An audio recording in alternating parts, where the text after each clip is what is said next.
Hello, everyone. Welcome to another edition of FitRx. I'm your host, Dr. Greg Dennis. I am joined today by Dr. Sandra Kaufmann, MD. I always enjoy talking to physicians, especially who are interested in longevity. What's interesting about her is she is still a working anesthesiologist and kind of does this longevity research in her spare time. She wrote a book titled The Kaufmann Protocol: Why We Age and How to Stop It. So just kind of excited to learn about that. Dr. Kaufmann started in cellular biology, has a master's degree in ecology and plant physiology. She got her MD at the University of Maryland. And like I said, she's currently working as a pediatric anesthesiologist. So Dr. Kaufmann, welcome to the show. Thanks. It's a pleasure. What in the world?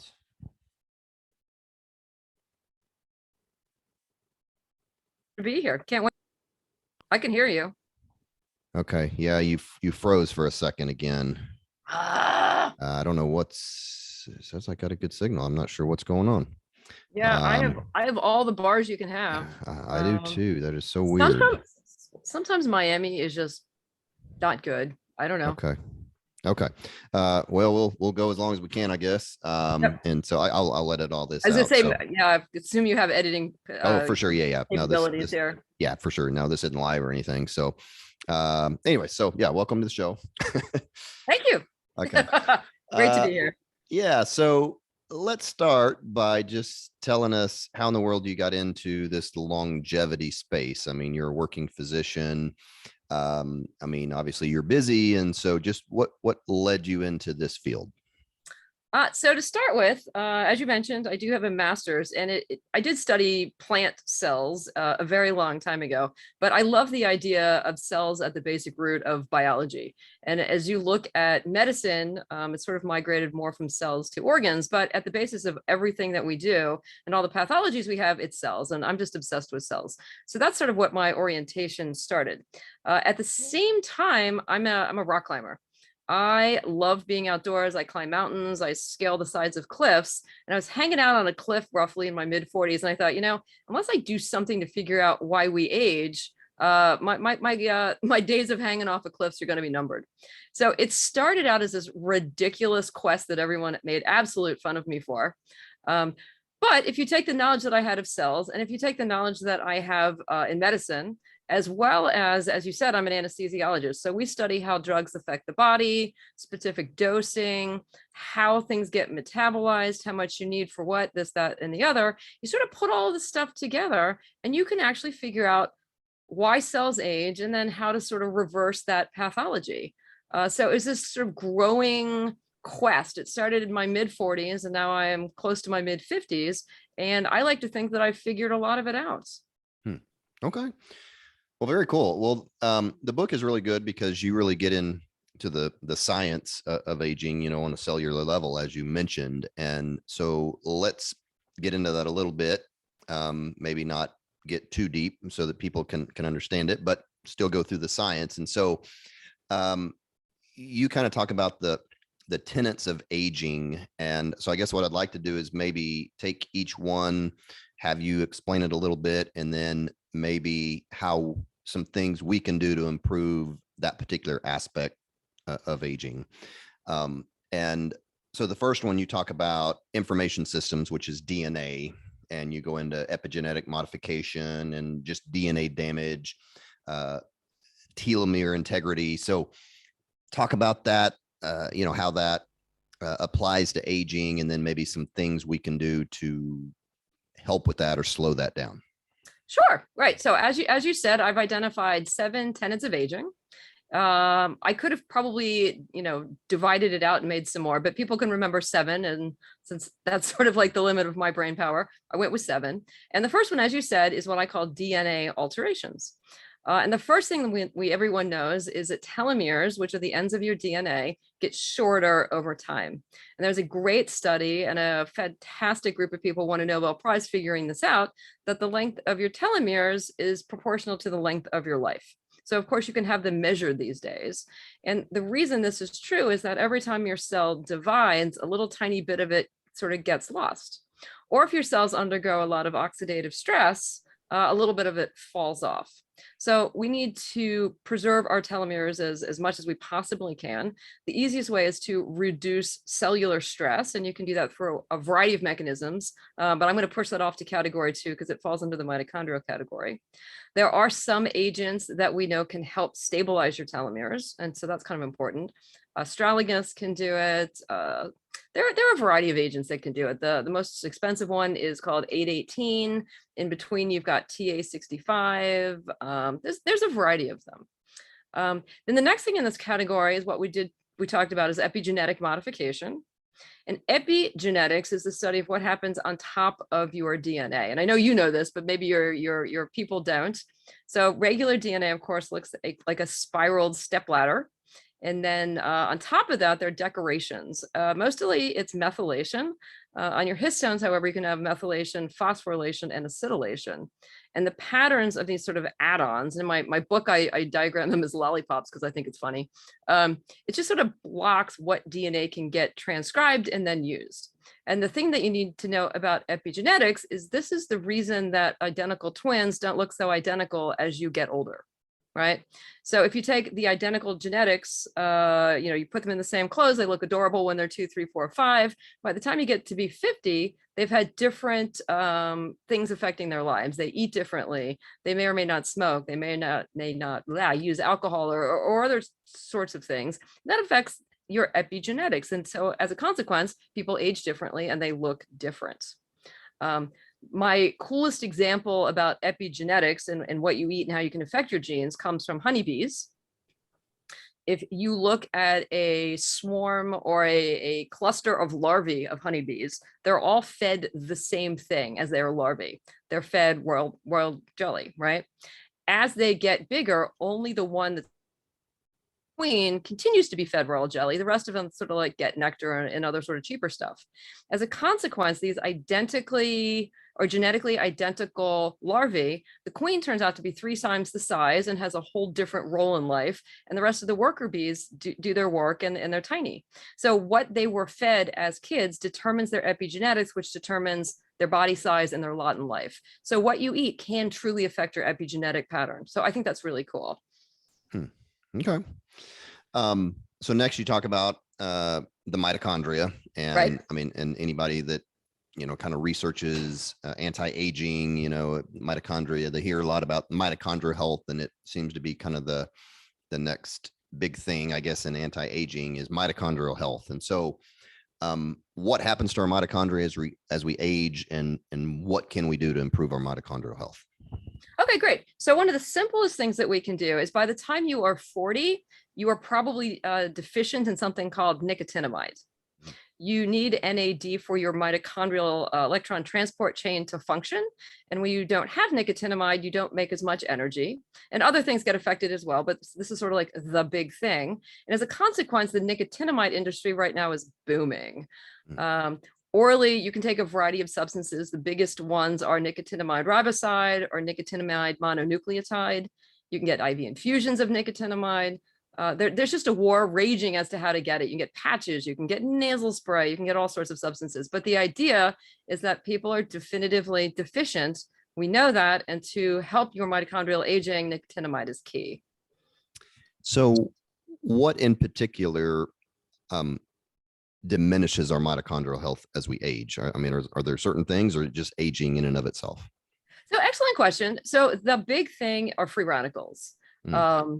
So every time you utilize your electron transport chain, you use oxygen at the end, right? You pass the electrons on via a pattern of cytochromes, and oxygen accepts the last electron. Unfortunately, somewhere between 1 to 10% of the oxygen gets radicalized.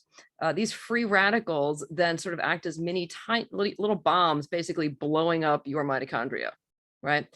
Your body is smart, and you make free radical scavengers like the superoxide dismutases and the glutathiones, et cetera, et cetera. But as you get older, your body doesn't make that as efficiently anymore. So one of the things that happens is oxidative damage sort of is rampant around your cells, and it just destroys your structural integrity as well as the integrity of your mitochondria. So one of the things we want to do is take free radical scavengers, as well as boosting your own endogenous ability to make your own free radical scavengers. Okay. And are those things like glutathione? What are some of the things we could take? So glutathione is one of the free radical scavengers that your body makes. And some people like to take glutathione, and it's perfectly acceptable. One of my personal favorites is something called astaxanthin.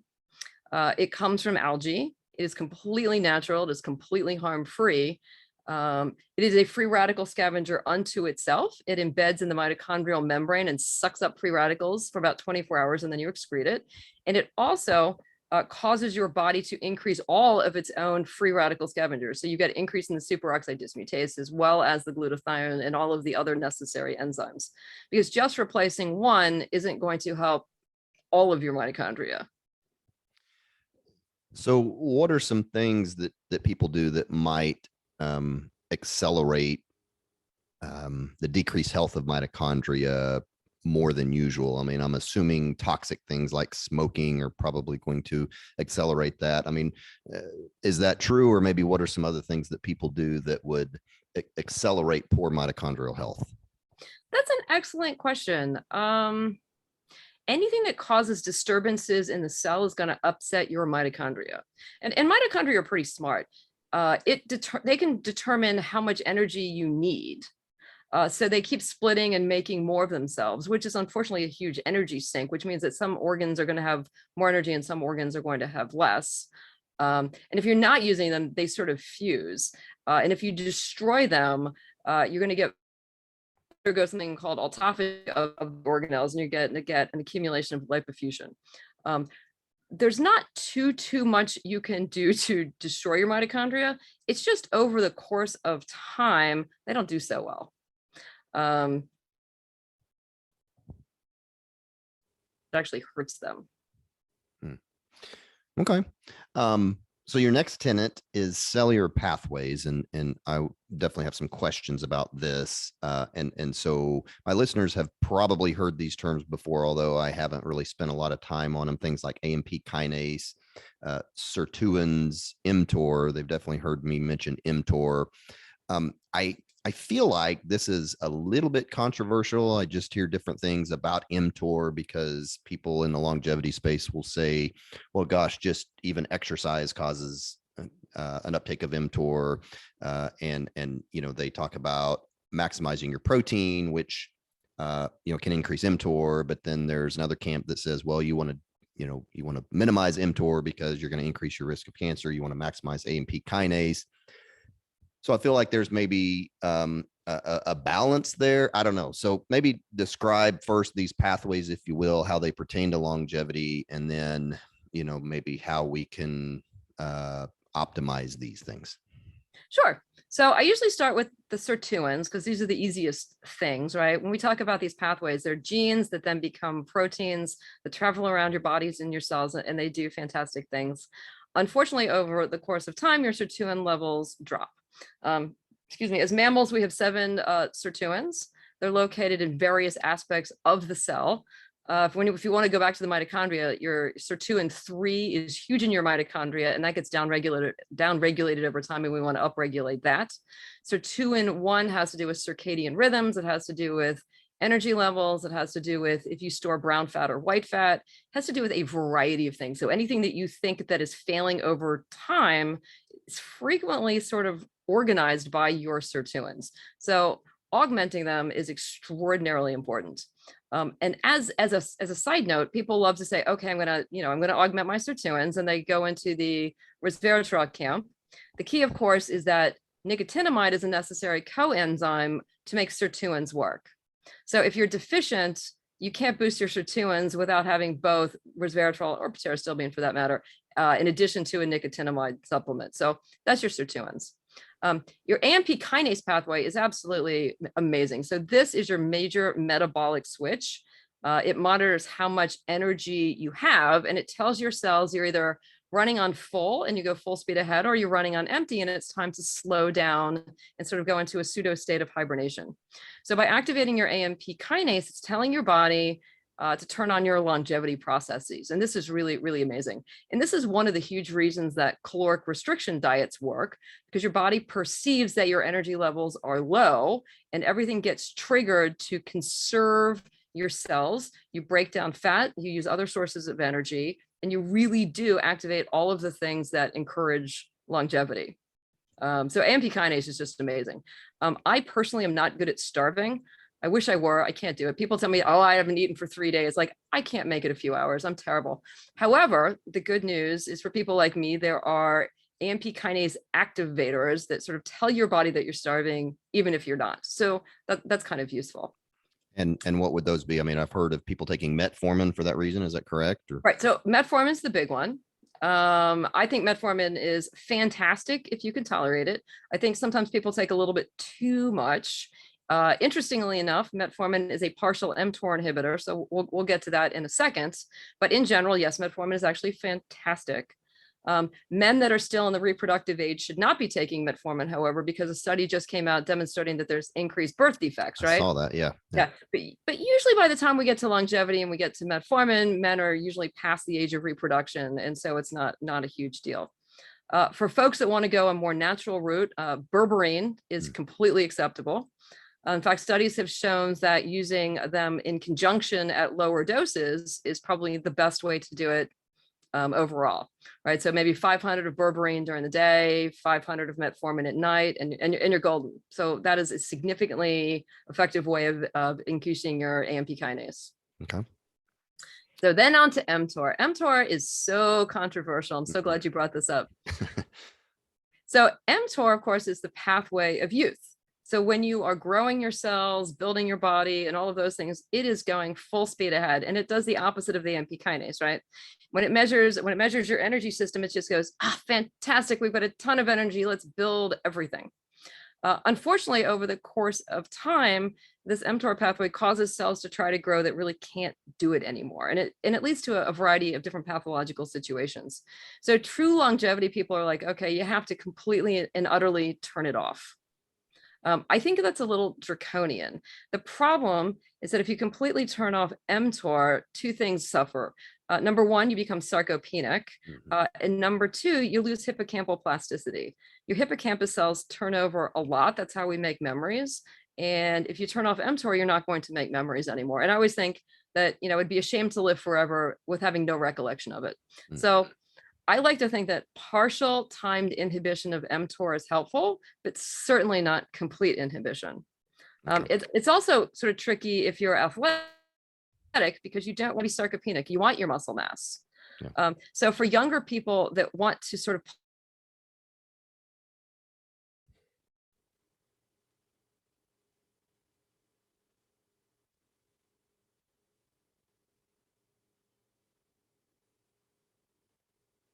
play the mTOR while you're sleeping. So it's a complete game. Okay. And so kind of what I do, and I think you alluded to this, but so on the days I work out, which is probably for maybe 5 days out of the week, I'm activating mTOR. So I'm really maximizing my protein intake. I'm exercising. I mean, I'm not worried about being calorie deficient. And then on the days I'm not, I'm trying to do some intermittent fasting to activate that, the AMP kinase. So I feel like I try to get a good balance because, as you mentioned, I mean, I don't want to age and get sarcopenic. I mean, I want to have muscle mass, and I feel like muscle mass is also important for aging. I mean, do you feel like that's a good approach, kind of finding that balance? It is absolutely a balance, and it's absolutely based on who you are and what you're trying to achieve, right? I don't know how old you are, but you're probably not. Well, you look younger than I am. I'll say that. But if you're, reasonably young and you're athletic, you don't want to turn off your mTOR. You do need that balance, right? And if you do tend to be a muscly kind of person, you need it. You absolutely need it, right? I'm not a huge believer in all of the amino acids. I have my own amino acid scam thing going. I take very particular ones at very particular times. But we're moderately young. If you get to be 90, it may be a completely different story. At that point, you may be in like absolute emergency mode and you want to turn off all possible mTOR. So it just sort of depends who you are, what you want to achieve, et cetera. But it's a very personalized decision.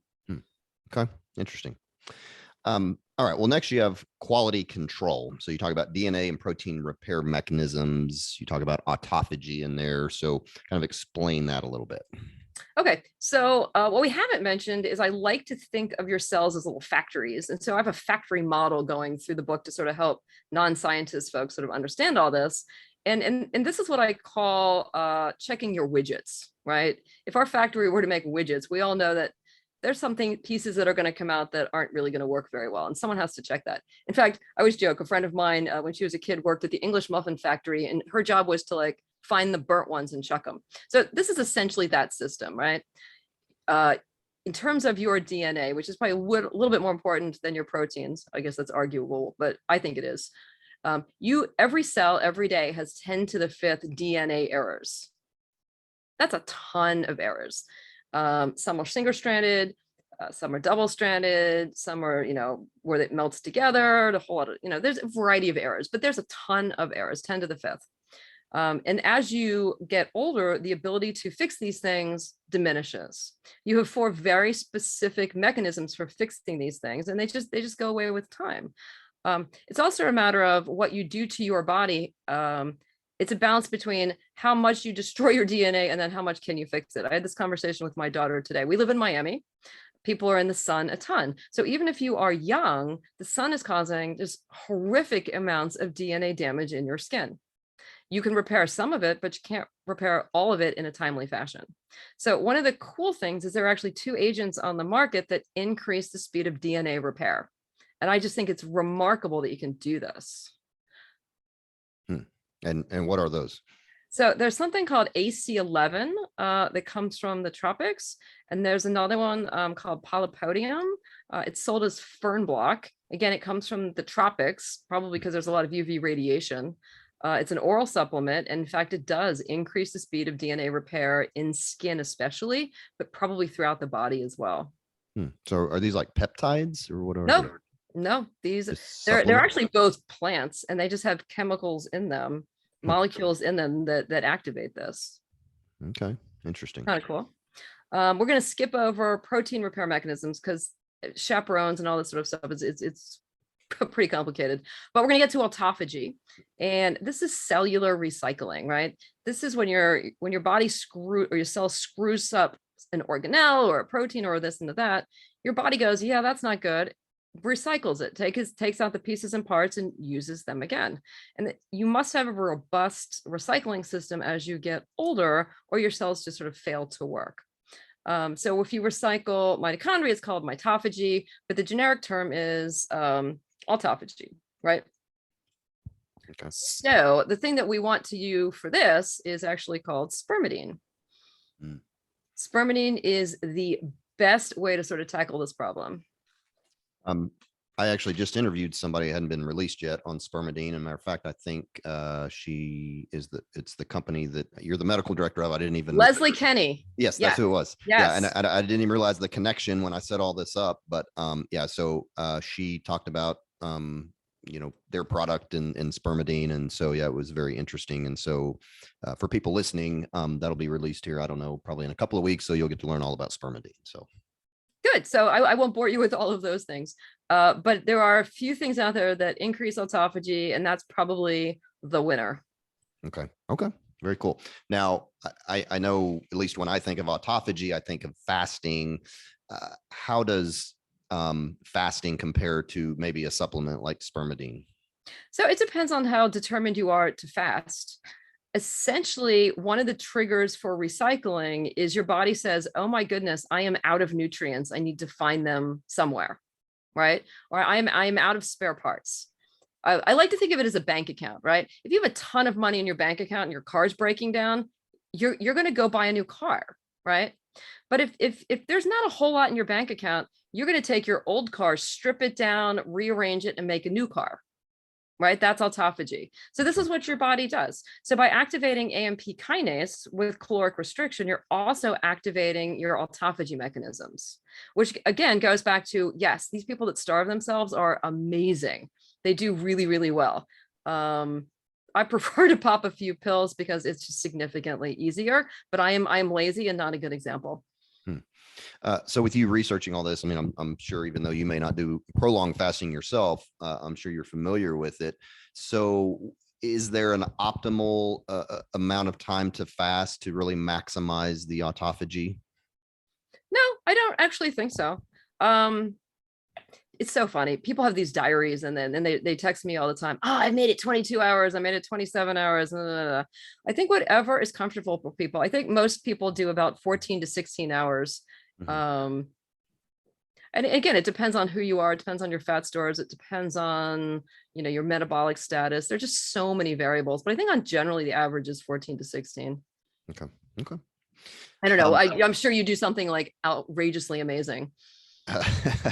no, I mean, I do a couple of days. On the days I don't work out, I mean, I'll probably fast 16 hours, and then I don't do it every week, but sometimes one day a week I'll go about 22 hours.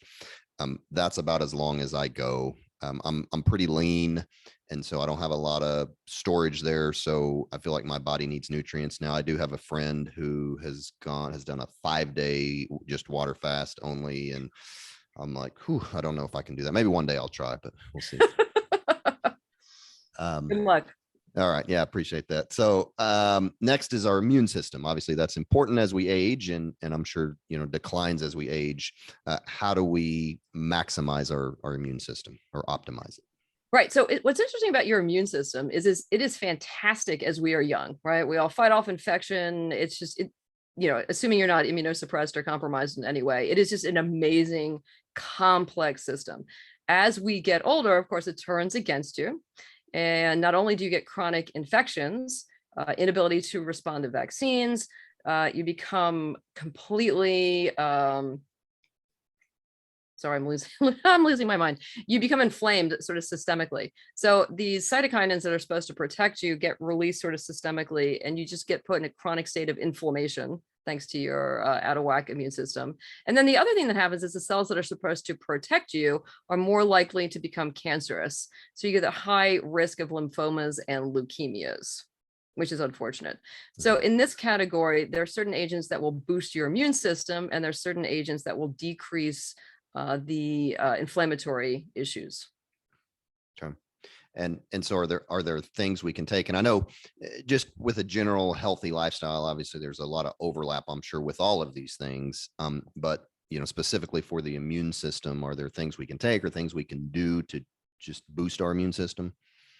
There's certainly things that you can take, and different things hit different aspects of your immune system. For example, well, one of my favorites is actually reishi. It's a mushroom. It absolutely boosts most of the aspects of your immune system. So I'm a huge firm believer in that one. And then it does a few other things that are pretty cool as well. So if anyone has or asked me specific things in this category, you want reishi, and then you want something called lactoferrin. And lactoferrin is incredibly cool because it is a molecule that comes from breast milk. Therefore, it's also in cow's milk. The highest amount is actually in camel milk. And what it does, it's part of the inflammatory process. So if you were to measure your levels and they were high, someone would say that, oh my gosh, you're horribly inflamed. But the cool thing about taking the molecule as a supplement is that it actually turns off your immune system. So it's kind of like the lever that says, okay, we're done being inflamed. It's time to go away and make all of these cells disappear. So when you take it endogenously, it is actually an immune suppressant, which is So amazing. would be good for people with autoimmune disease. I'm assuming. Theoretically, Yeah. absolutely. Rheumatoid arthritis, Mhm. any of the itises, right? Any of the inflammatory states. And I would argue that with age, we're all inflamed. So I think it's a fantastic molecule. And the other really cool thing about it, if you look at it on a molecular level, it looks like a barbell.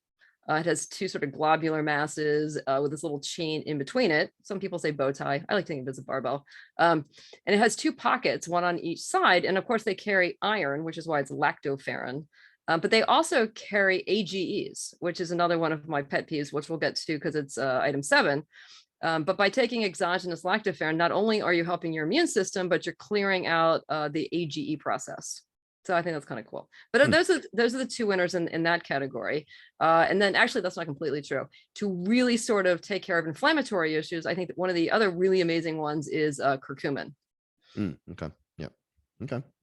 Yeah, most people have probably heard of that. So you didn't mention vitamin D. I feel like vitamin D is very important in the immune system. You probably don't have near as much problem in Miami as we do here. I check a lot of that, and I feel like just about everybody is vitamin D deficient. Is that something that you recommend as it pertains to the immune system? So what's interesting is I deal with longevity. I don't deal with general health, right? Mm, If you are deficient in anything, it's going to be detrimental to your health, right? But taking excess amounts of D isn't necessarily going to help you in any other category. So therefore, it's not part of a longevity protocol. mm, It's certainly important to augment your levels and get them to a reasonably high normal level. mhm. Um, but it's not necessarily considered a molecule of longevity because it doesn't do anything else. Gotcha. Okay, fair enough. Okay, so next you talk about individual cells, and so talk about, I guess, the importance of that, or what is that? Right. So in every other category, I kind of pretend like all cells are exactly the same, but clearly they're not, right? So there's some cells we want to keep, some cells we want to get rid of, and then we have to recognize that the cells in our bodies have different requirements. So cells that we want to get rid of course, are the senescent cells. Cells that we really want to treat with TLC would be our stem cells. And then, of course, we have to recognize that like a red cell has a different requirement than a liver cell versus a brain cell. So there are things that you absolutely must do to cater to each of these populations. And that's what falls into this category. Okay. Um, and we're going to get to, more supplements and stuff, but any thing in particular we can do, I mean, that you recommend specifically for this category just to help with the longevity? Well, so senescent cells are sort of a hot topic these days, and it is absolutely imperative to clear out senescent cells. Some people call these zombie cells. I call them grumpy old man cells. They are normal cells that underwent some sort of DNA damage, and they did not die or become apoptotic. They turned into these grumpy cells. The morphology changes. They get kind of fat, the organelles change, and they exude something called the SASP, which is a secretory sort of complement of inflammatory cytokines. They tend to accrue in areas of damage. So if you've had chemotherapy or you've had radiation or you've had some sort of traumatic injuries someplace, you tend to get an accumulation of senescent cells. And then if you have one or two senescent cells, it sort of exudes the cytokine pool, and then you get more of them and more of them and more of them. It's sort of a downward spiral. So studies have demonstrated that if you can clear out these senescent cells, you tend to do significantly better in terms of longevity. Okay. The question then, of course, is how do you do that? And Right. that is a raging battle right now. The strongest things that you can do is a combination of dinacetab, and all of my friends always make fun of me because I always say it incorrectly, but I think it looks like dinacetab. It's actually a chemotherapy agent used for CML, but studies have demonstrated that 2 days of dinacetab with high dose quercetin can actually clean out certain aspects of your senescent cells. Fisetin is another one that can do it. So I recommend bolus therapies of one of those two, and sometimes I do both. And then there's a new finding that just came out a little while ago that there's some aspects in ginger that can get rid of some senescent cells. So many ways to skin a cat. Okay. All right. And so lastly, you talk about waste management and ages or advanced glycation end products. So talk about what those are and maybe, what things we can avoid, I guess, to, as it applies to those. Sure. So this is my favorite acronym of all time, right? Because the last thing you want are AGEs. As you said, they're advanced glycation end products. And what happens is that glucose, I tell people it's sticky on the outside, it's sticky on the inside. It sticks to proteins, sticks to lipids, and it sticks to DNA. It changes the structure of those things. So basically it puts them out of commission so that they cannot work. It's a non-enzymatic 7-step process to create a full AGE. And once you have one of these things, they're pretty bad because number one, they're sticky. So they stick to long-lived components of your body. They love collagen. They stick to very specific areas of your collagen, and it tends to sort of pull them apart and destroy it.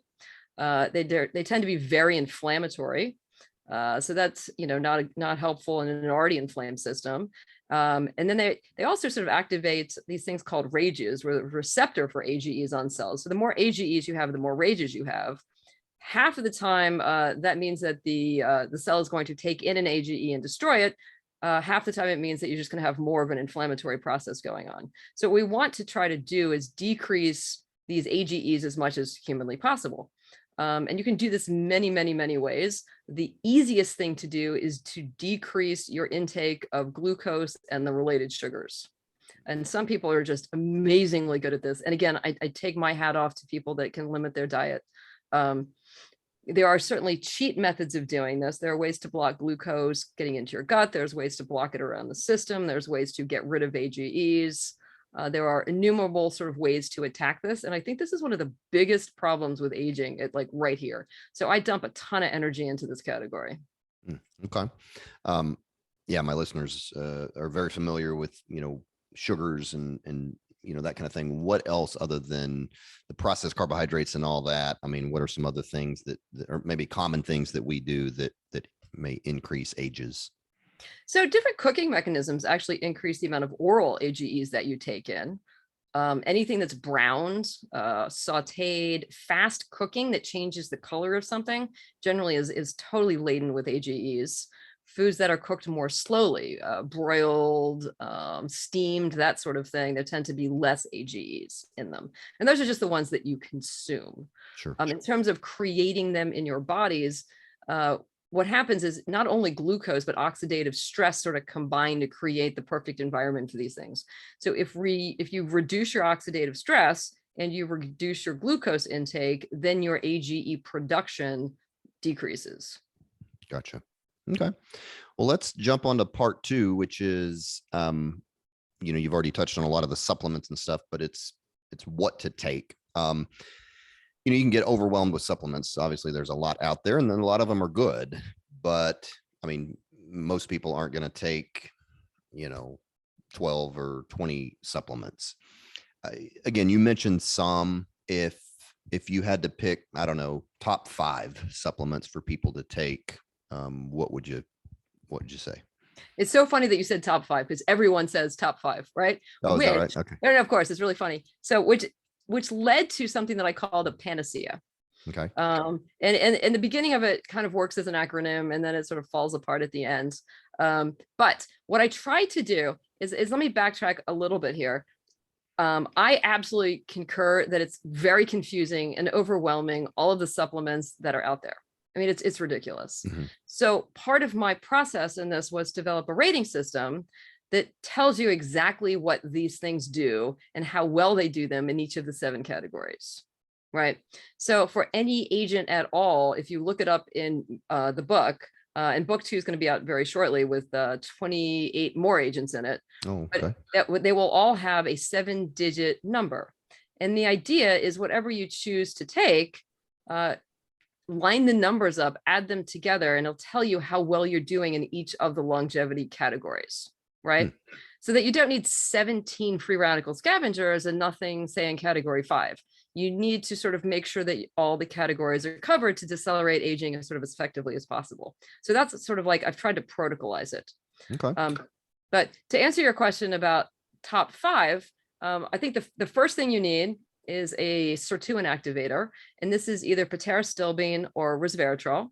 They're both very, very good. Of course, more research is done on resveratrol than pterosilbene, but the bioavailability is not as good. So I like pterosilbene. There was, however, one study that suggested that if you would increase lipids, it was not a good thing for you to take. So for most people with high lipids, resveratrol is the way to go. Make sure it's bioavailable. That being said, panacea starts with P, so it's pterosilbene. Okay. One or the other. Okay. Panacea is PA. A is astaxanthin, because it is completely harm-free. It is an unbelievable free radical scavenger, increases your endogenous antioxidants, and it's an anti-inflammatory. People love astaxanthin, just love it. Okay. N is nicotinamide. We talked about that in the mitochondrial category. Everyone by 40 is deficient. So not only does it help your electron transport chain, it helps the sirtuin coenzyme. It helps to repair your DNA, and it also serves as a communication mechanism between your nucleus and your mitochondria. So if you are deficient, your cell is just not going to function very well at all. Anyway, that's the N, P-A-N. Okay. Okay. Now the system completely and utterly falls apart because now we've got two C's. So the first one is curcumin. It is in there because it is the strongest anti-inflammatory we have. It is a positive epigenetic regulator, right? And we talked about that at the beginning. And it's one of the few things demonstrated to decrease the accumulation of lipofuscin in long-lived cells. And lipofuscin is an accumulation of sort of like the leftover crap in the back of your cell after undergoing autophagy. So we need to sort of limit that. Okay. And then the last C is carnosine. Carnosine is a dipeptide. It is naturally occurring in your body. Unfortunately, as you get older, you have less, and men have more than women. So as an older woman, I am truly deficient.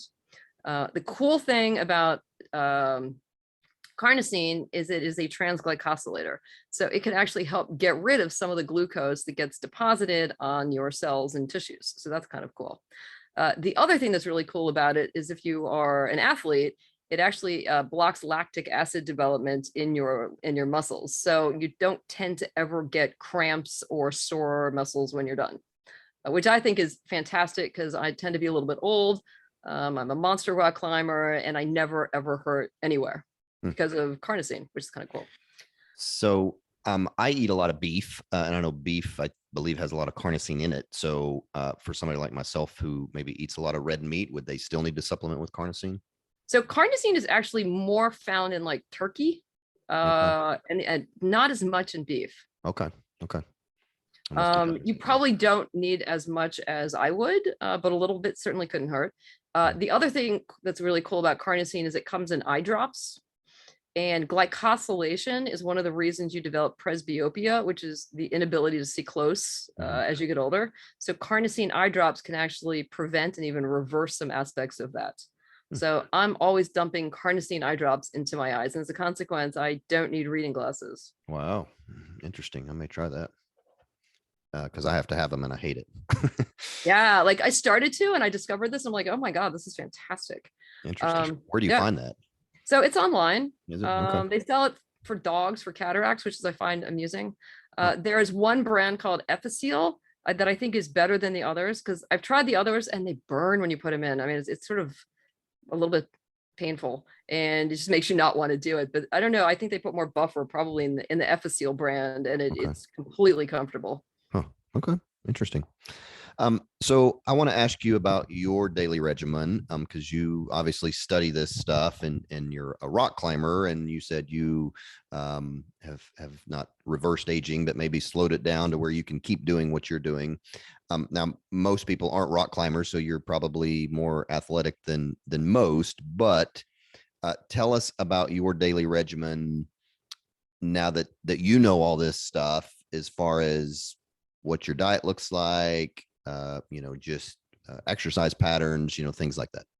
All right. So this is going to be one of those questions that you absolutely are going to regret asking. You really are, because it's really funny. You're not going to like the answer. So I am obsessed with biochemistry, as you probably figured out by now. I take 52 different agents a day. Wow. For very, very specific reasons. I don't ever take the recommended dose. I take a subfraction of the recommended dose because they're synergistic. Like you don't, right? So I basically try to, it's like having a well-balanced diet in my world, right? Okay. A little bit of everything, but I take a lot of it. Most of them are over the counter. I take 5 prescription medications, despite the fact that I don't have any medical problems, but I do it for very specific reasons. As a doctor, you'll appreciate this. Hydralazine, which of course is an emergency medicine that lowers your blood pressure, is one of the best transglycosylating agents there is. So it took a while to get to where I am to take as much as I can, but it's just tremendous in terms of stripping glucose. ACE inhibitors, lisinopril, captopril, et cetera, are fantastic AGE blockers. Absolutely fantastic. I take an aldose reductase inhibitor, right? So glucose, as bad as it is in terms of creating AGEs, is not as bad as fructose or sorbitol. And aldose reductase takes glucose and turns it into those products. So if you block that, you're going to get more glucose in your body, but you're going to have less effects of fructose and sorbitol. So that's one of my cheaty mechanisms. I take a few other goofy things. People think I'm a nut, but I take everything at very low homeostatic doses. Okay. I exercise every day, unless I'm on call all night, and then I sort of crump. I'm a big swimmer. I lift weights, and of course I rock climb. I used to be a runner. I sort of given that up over time.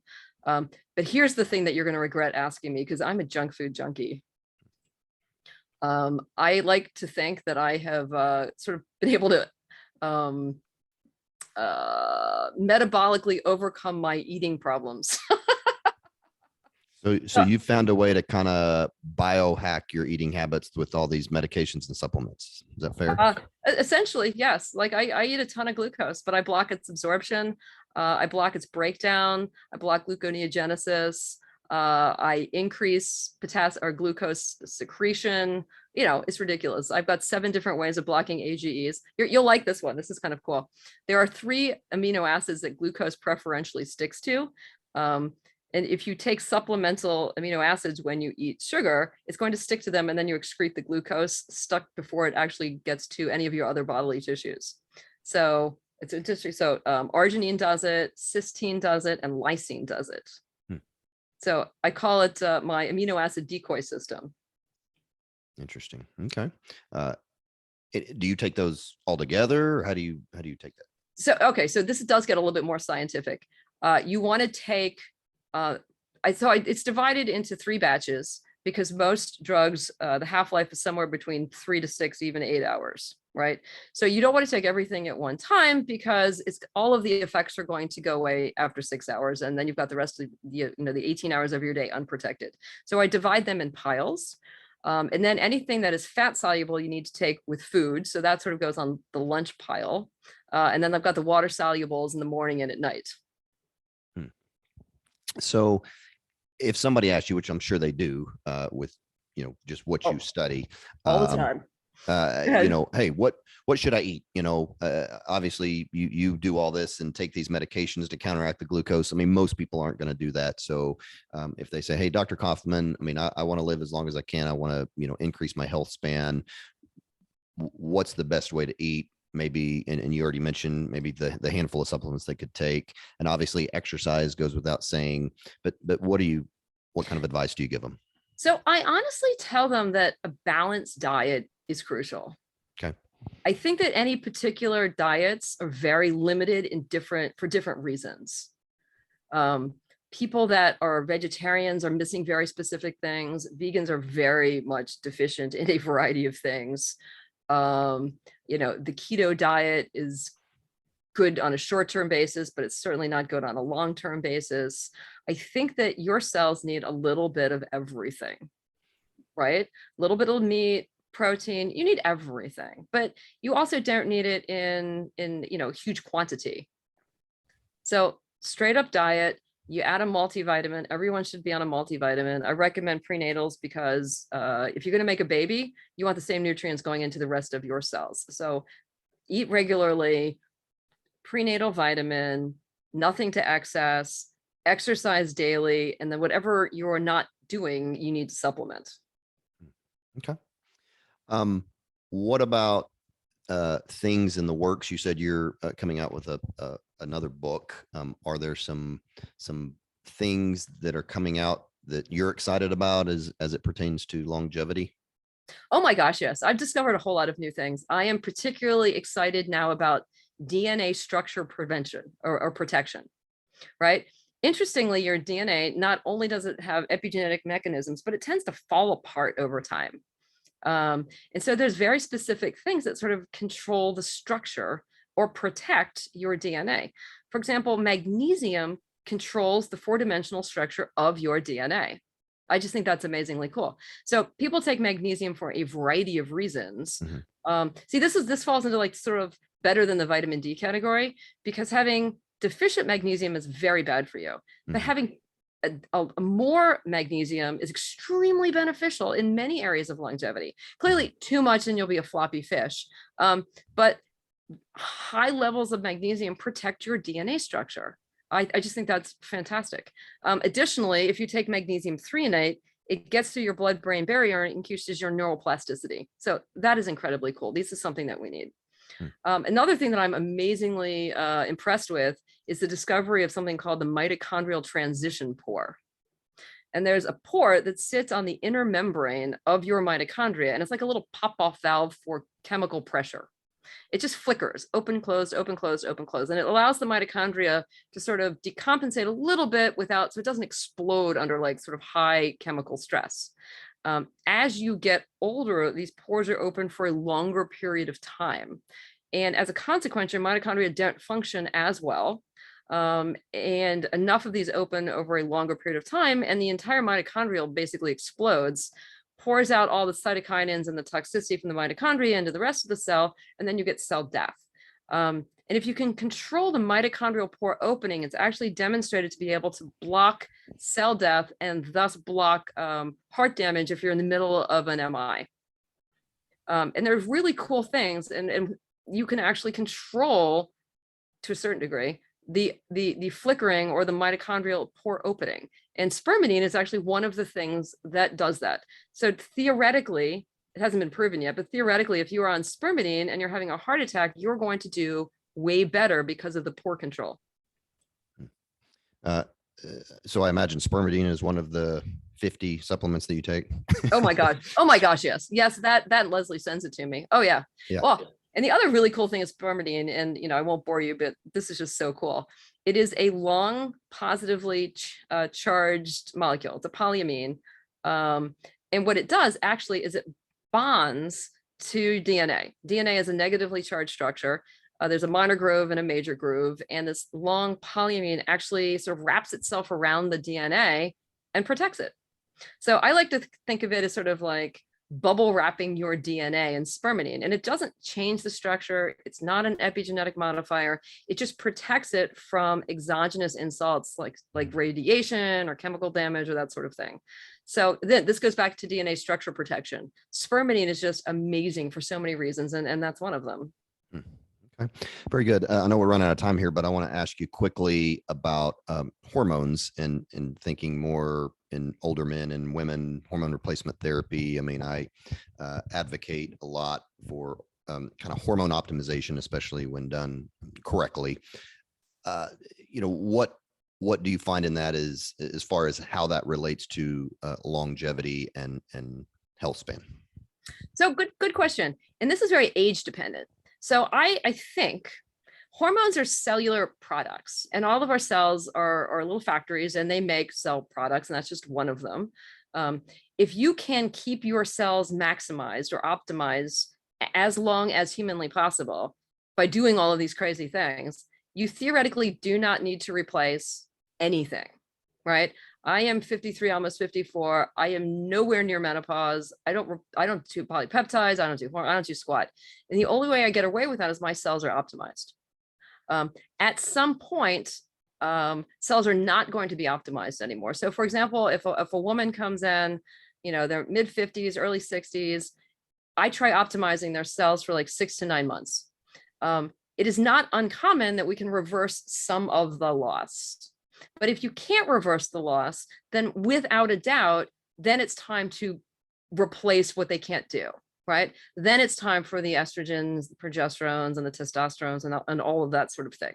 But I fear that people are replacing it too early because, of course, they're on a negative feedback loop. So if you take estrogen and you don't need it yet, you're going to sort of tell your body, oh, yeah, I don't need to make any because I already have it, right? So my goal is to optimize your cells, measure your levels, and if you need it, you need it. Obviously, you're going to do it the right way, as you said. But if you don't need it, then don't use it yet. That's sort of my thought process. Interesting. Okay. One last question. I'm curious because a lot of times I find, especially in the primary care setting, I know you're in anesthesia, but as we talk about health optimization and age management, many times that doesn't necessarily correlate with, more conventional medicine and conventional recommendations. as they don't really talk much about supplementation and those kinds of things. So I'm just curious what kind of feedback you get from your colleagues, because you're still working full time, or if they are interested in what you do, or just talk about that a minute. So that's actually a very interesting question. I will tell you that in public, these people think I'm a lunatic. As you know, physicians are trained by organ-based systems, and there's no way in their mind that a kidney cell would be anything close to a liver cell versus a brain cell. They think I am absolutely nutso, right?